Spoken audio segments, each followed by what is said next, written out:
Hi guys! Welcome to another vlog. Okay, so for today's vlog guys is andito tayo ngayon sa General Trias City, Cavite, dito sa may Barangay Biklatan Holiday Homes para tignan yung model house nila dito sa Hestia Properties. Bale, itong Hestia Properties is may model house silang single attached with lot area of 100 square meter and with floor area with 90 square meter. So bisitahin natin guys at tripping na din to. So without further ado, let's go.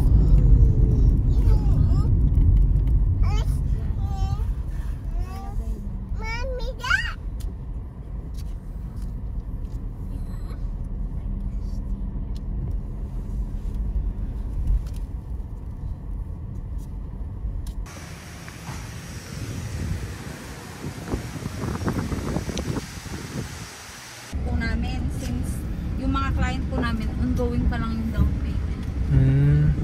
Pero yung mga bahay nyo, magkano yung total contract price niya? Ito po. 6M. 6M yung last kong nakita eh. Meron din po mga 6M. Ito po. Ito po yung Gia, tas Alicia po, tas Pating. ito po ay Mamaya na lang. Mamaya na lang. Mamaya na lang po. So project nyo din to? Mga to? Opo. Mga town, yan? Mga Ito townhouse? po townhouse, hindi po. Yan po yung ang nag-construct po niyan is yung unang kumawak po nitong holiday homes. Ang available na lang po kasi namin dito is Hestia? 5 na lang. Ano yung Hestia? Developer or? Developer po, Yung- Hestia Properties and Ah. Development Corporation. Akala ko yun yung bahay mismo. Hindi po. Ang bahay po namin dito is Gia, Alicia, Gia. at Eliana po. May ano sila. Bakit nagbago? Ha? Maluwag pa tong ano nyo. Nakapunta na ako dito eh. Nakapag-ikot-ikot na po kayo dito. Oo. Ang nandito po kasi sa phase 1 is yung mga single detached po na unit. Kaya hindi po siya magiging crowded kagaya po dito sa phase 2 at phase 3. Okay. Kasi yung mga kapitbahay nyo po may mga spacing po. Yung lugar nyo dito hanggang doon sa baba? Certain area lang po ang hawak po namin. Okay. Mamaya ipapakita ko rin po sa Sige inyo. po. Kasi townhouse yung bahay namin eh. Naghahanap na kami ng single detached. Eh, lumalaki ng pamilya namin.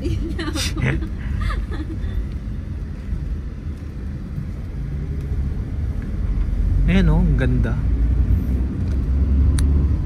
Ayan, ano mo? Ito po is yung Yan yun. nauna po na naghawak nitong holiday home. Pero sila po, ang alam ko po ay sold out na. Kaya kami na lang po ang may available po dito. Ito po yung sa amin. Yung isa po na yon ay na-turn over na po. Then ito po is ongoing po yung construction. Pero may tiles na naman po siya. Kaya Pwedeng pasukin yan? Opo, pwede po. Okay.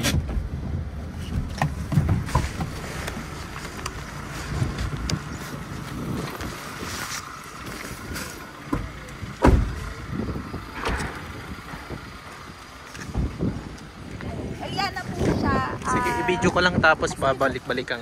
Sige. Tapos 100 square meter po yung lot niya. Then yung ano po niya, yung floor area is 90. Yung 90 naman po niya is up and down na po. 3 bedrooms po. Then dalawa po yung toilet and bath niya. Isa po yung CR sa baba at isa po yung CR sa taas.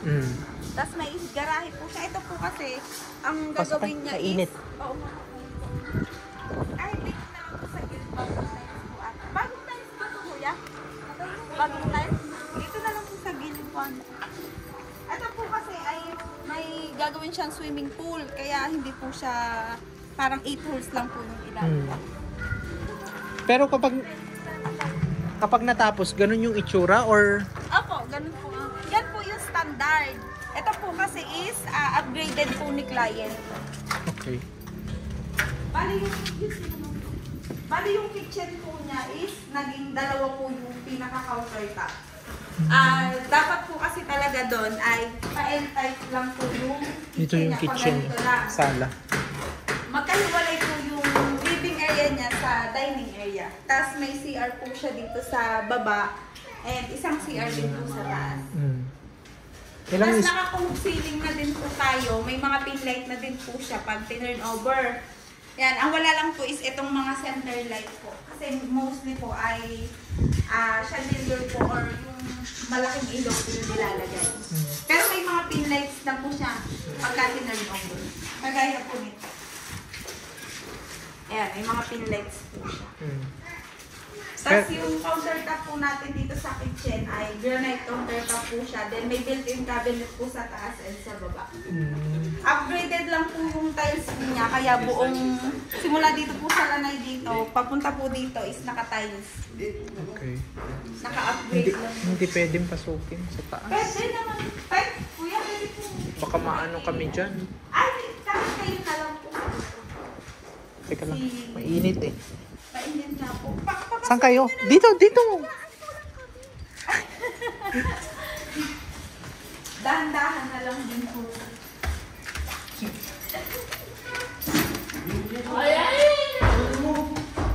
Kaya naman.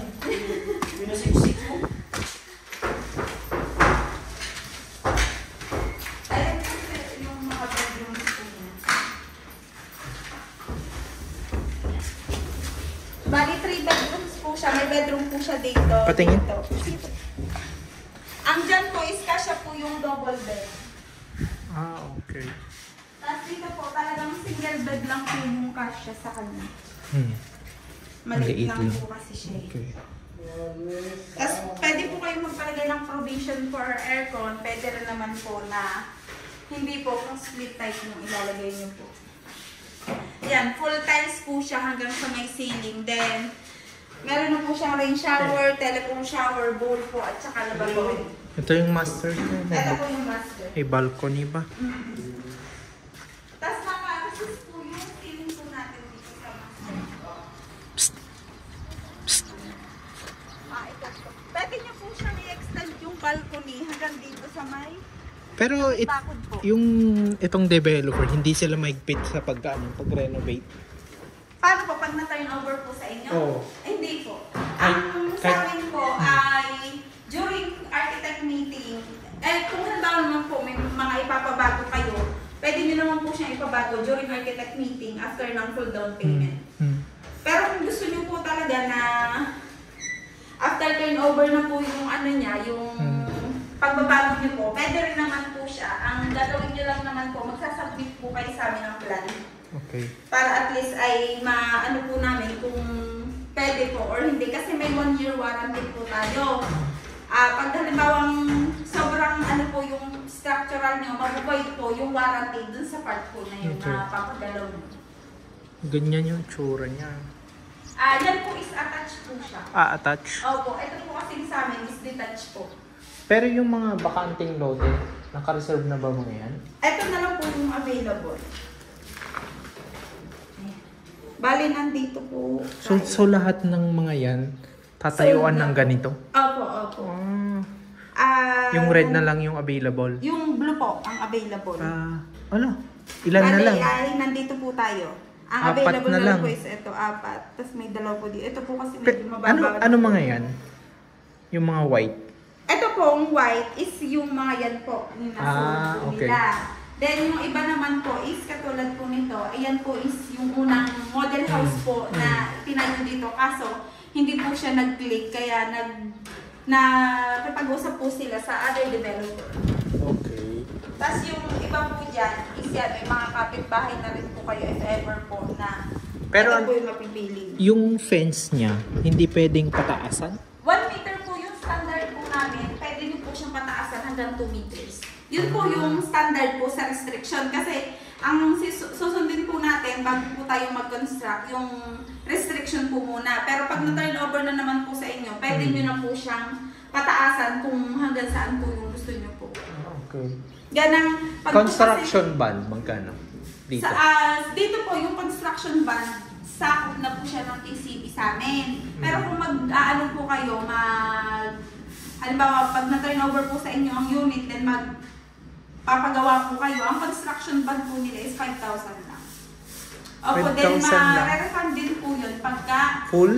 Opo, pagka okay po. Kasi inspect pa po nila yun pag wala po kayo na damage na property. Samantalang kami na mahal dun sa Westwood. Alam mo yung Westwood? Hindi po ako. Yung sa Langkaan 23,500. Oo. Taga dyan lang kami. Depende po kasi yun sa developer. Sa subdivision. Ano May yung mga baka ano po nyo mga dito? Amenities? May pool? Clubhouse po, playground, and basketball court. Ito po siya. Yan lang. Ang ano nga lang po niya is yung pababa po na yun. Yung may red po kasi, yan po yung clubhouse. Yung pababa po niya is reserve area for amenities po. If ever magkaroon po siya ng HOA, pwede po mag-propose ng swimming pool kasi may reserve area siya for amenities. Ang ikagaganda po kasi ng subdivision is minsan nasa homeowners din po pagka okay na po yung HOA po dito. Kasi yung development, yung maintenance po nito, yung sa guard, yung sa garbage, is under pa po ng holiday homes po mismo. Wala pa po siyang HOA since yung mga ongoing construction po dyan is, ang iba po, hindi pa po nata-turn over. Okay. Pero nagpa-plan na po sila ngayong year na magbuo po ng homeowners para at least daw po may mag-manage na ng ayos ng subdivision. Concrete po siya, lahat ng partitions po namin. Hollow blocks po lahat siya. Then, bows po. Tapos may mga poste-poste. Tsaka maganda, well-ventilated siya. Yung yes, madaming bintana. Madami pong bintana. Hindi kulob. Yun nga din po ang nagustuhan po ng iba kasi lahat po siya is tapos ito pa, may bintana talaga. Tapos yung mga doors po natin, lahat po siya is solid. Kahit po itong nasa CR. Solid wood po siya. Solid. Wala po kami ginagamit ng PVC or hardiplex. Ay, iba po kasi ganun po ginagamit. Tapos dito po is wooden handrail po siya and transparent glass naman Glass. po ito. Okay, fiberglass. Tapos ito po kasi kaya hindi ko po namin inaayos. Naka-wood planks po siya. Upgraded po siya ng client. Pero ito po sa standard, tiles po siya. Ganitong tiles. Upgraded lang po siya ng client. Kaya wood planks po ang ilalagay. Okay. Ilang square meter? 100, di ba? 100 po yung lot. Pero Lot, yung floor. bahay is 90. 90. Up Malaki and na. down po Oo. siya. Pag sa price naman po, is ito po yung price po. Sige nga.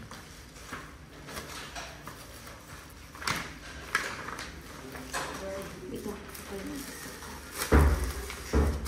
Ito po yung price po. 5.9 po siya. Di ba? 6 million. Tapos yung down payment, 20%. Then, 50,000 po yung reservation. Less naman po siya dun sa down payment. Then, yung remaining po is i-divide siya ng 24 months if gusto nyo po na extended siya ng 24 months. Pero standard po namin is 18 months. Yung equity niya, for 24 months, 47,000 yung monthly. Apo. Okay. Pero ito po naman, depende po sa inyo kung ilang buwan nyo po babayaran yung down payment. Pwede po siya ng 12 months, 18 months, or 6 months. Depende po sa inyo. Bank financing lang? Yes po. Wala kang pag-ibig? Pwede po siya ng pag-ibig sa amin. Yun nga lang po is individual filing po kami. Kung may nauna na po kaming i-file, ihahanay po namin yun sa inyo. Kasi yung kausap lang po namin, yung magpaprocess po dun sa pag-ibig. Kami po yung magpapasok, then siya po yung magpaprocess. Okay. Kaya hindi po siya natanggap ng bulk po, yung maramihan talaga. Sa inyo na po. Ay, sa inyo. Okay. Sige, para may reference ako. Okay. 34. 20 years, 34. Wala bang bearing kapag may existing loan ako? Yung sa pag-ibig, tsaka pag yung... sa pag-ibig po, makikita po nila yon yung loan nyo po. Then kung sa bank, makikita rin po nila yon. I-less lang po nila yon dun sa gross nyo po na income. Okay. Then kung halimbawa naman po hindi pumasok yung income nyo po, pwede naman po Combine. kayo na yun nga po, combine ni wife nyo po. And kung gusto nyo din po, dagdagan nyo po yung down payment para lumiit po yung loanable amount po natin. Pero ano yung record income dito? Ito po. Ito pala. Yan po is times 3 lang po siya nung monthly dito. Ito naman po, naka 7.5 ng interest. Kaya bababa pa po siya kasi yung Yung interest rate po ngayon is 6.3, 6.2, gano'n. Kaya yung 7.5, maximum na po siya. Yung 7.5, ano ba yan? Fixed na yan? Or Hindi po. Ayan po parang yung pag-ibig lang na, estimated po namin okay. na rate na hindi na po tataas si bank. Kasi kung ang ilagay po namin dyan is yung rate ngayon na 6.3, 6.2, then pag pinrasis po natin sa loan nyo, maging 6.5 po siya or mas mataas pa, mas tataas po yung estimate, yung parang tinitingnan nyo po na monthly. Sige. Yan po is talagang, ano na po siya sagad na sa i-offer po ni bank. Pwedeng ilagay mo yung contact number or mag-message na lang ako doon. Pwede naman po kay Miss Ayels na po Sige, kayo sige, mag-message. sige. Kasi siya din po yung agent nyo. Pag may mga question po kayo or any ano po, pwedeng sa kanya na po kayo magda-direct. Sige. Pag sa tripping sa po, baba. ako po yung mag-assist po dito. Kasi Okay. ako yung admin po dito sa history. Mahangin po kasi. Kumusta naman yung security dito? Okay naman po sir kasi 24 hours 24 naman po yung hours? security. Then may security guard din po dun sa guardhouse pagpasok po ng gate. Then may rubing din po sila. Tingnan ko ang sa CR. Yan po yung CR sa baba. Yan. Powder room lang Powder po yan. room. Pero pwede nyo rin siyang i-upgrade ng may shower. Kasi malaki pa naman po yung, para yung mga visitors nyo po, hindi na po siya pupunta pa naman.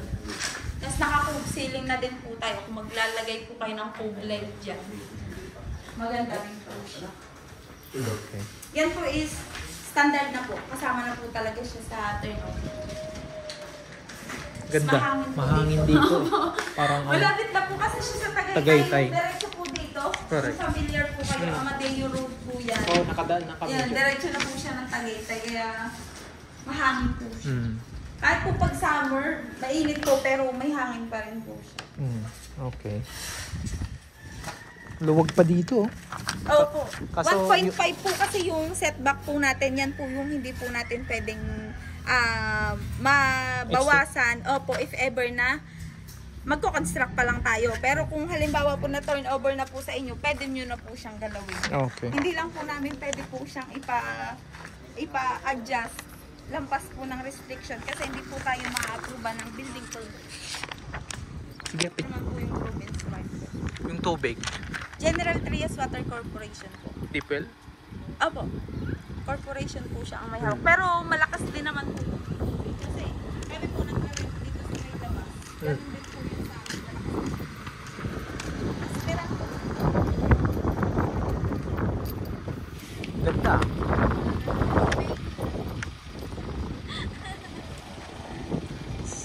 Sige, pag-isipan namin tapos kontakan ka namin. Ay, kontakan namin si ano, Opo. dun sa Si Facebook Miss page. Ayos. Nag-message po ako sa inyo sa text din po eh. Wala akong load. 0916. Oh, Ayan. wala akong load. Kung may technical question po kayo, pwede niyo po ako tawagan po dun sa message. Pero dapat mas ano yan, ang tawag yan, mas mahaba para hindi maliit. Yun, ang ano naman po niya, kaya maliit lang po sa restriction po ng subdivision. Pero kung tatabihan ka ng bahay dito, 1.5 po ulit, same ng ganito pong yan, 1.5 tas bahay. Kasi ang fence nyo po ito, dito naman po yung fence ng kapitbahay. Hindi po siya parang pwedeng share kayo? makipatong. Hindi po. Magka-iba po kayo ng fence. Hindi po siya pwedeng, ito na lang din yung fence. okay. May panibagong fence po siya dito. Okay. Sige. Ha? Oh. Detach? Attach? Detached. Detach. Pwede nyo naman po siyang i-attach. One attach lang po siya. Hindi po pwede na likod at gilid. Alin man po siya sa likod, gilid, or dun sa kabila. Pero pwede po siya ng attach. Depende po sa client kung ano po yung preferred po niya. Katulad po nun, may isang attach. Kung gusto niyo po na mas lumaki yung bahay. Kasi ang iba po, kaya nag-a-attach. Luwag niya, no? Yun. Kasi dati po nag-offer din po kami ng 2 lots 1 house. Ngayon lang po wala na po siyang available po na magkatabing lot. Lahat po siya is magkakahiwalay. Apat na lang available. Oh. Na ano na sobrang.